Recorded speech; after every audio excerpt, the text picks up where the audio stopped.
Tinokuchingamidza hama waduwa kuzvongwa zvenyu Bible Pfupiso. Nhasi tiri pachitsauko 146 chebhuku raMapisarema. Muchaona kuti nezuro takagumisira David achipedzisa kunyora nziyo. Zvine zvatichazivi kuti ndiani akanyora. Vanyori vakawanda vakanga vachinyora bhuku raMapisarema. But muchada kuona zvakare kuti nziyo dzinokwana kuita 5 dzekupedzisira dzebhuku raMapisarema, nziyo dzekurumbidza. Tabva kunziyo dzekuchema, tabva kunziyo dzekuungudza, tabva kunziyo dzekukumbira, tabva kunziyo kudemba, but nhasi tapa nziyo dzekukudza Mwari. Vedwe, zvinokosha kuti minamato yedu irege kungochema nekungokumbira. Ngatimbokudzewo Mwari pazvidiki-diki. Ndingokumbirawo kuti pamazuva 5 asara patiri kupedzisa bhuku raMapisarema tadi kumboimbirawo Mwari nekumukudza pane zvaakaita. Muimbi pana anoti, ndinorumbidza Mwari, rumbidza Mwari iwe mweya wangu.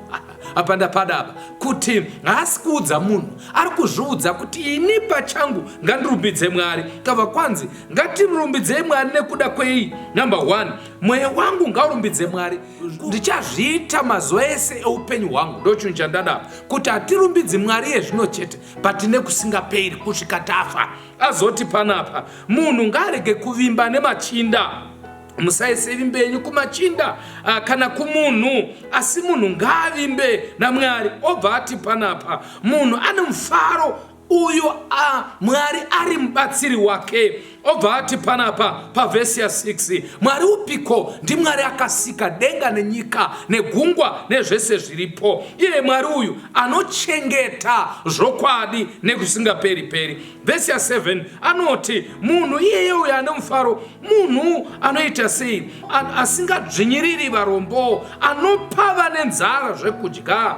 Iye munhu anovimba naJehovha, munhu anovimba naMwari, anoburitsa vanhu mukati meutapwa. Ndeupi utapwa wataugwa? Number 1, utapwa hwemeso kuti munhu haasi kuona. Number 2, utapwa hwevanhu vanotsiksirirwa. Number 3, utapwa hwevanhu vanonzi mastrangers, vanhu vasingazikamwi. Utapwa hwevanhu vasina vabereki nevanhu vari chirikadzi. Pakupedzisira anoti Mwari uchatonga nekusingaperi. Ameno kana maona zvandaona mukati merwiyo runo, rwiyo rwekuti umwe neumwe ngaadzidzewo kuita zvinhu izvi.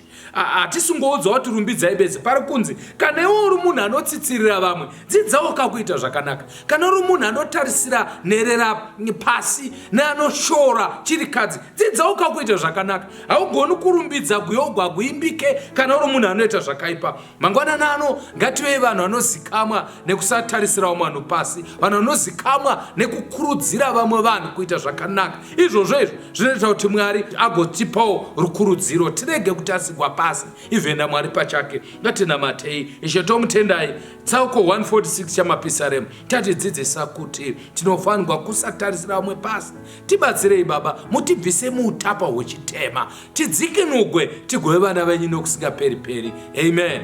Kana uchida kundibata +263 772 204 766. Mwari akukomborerei. Tosangana paitsauko chinotevera.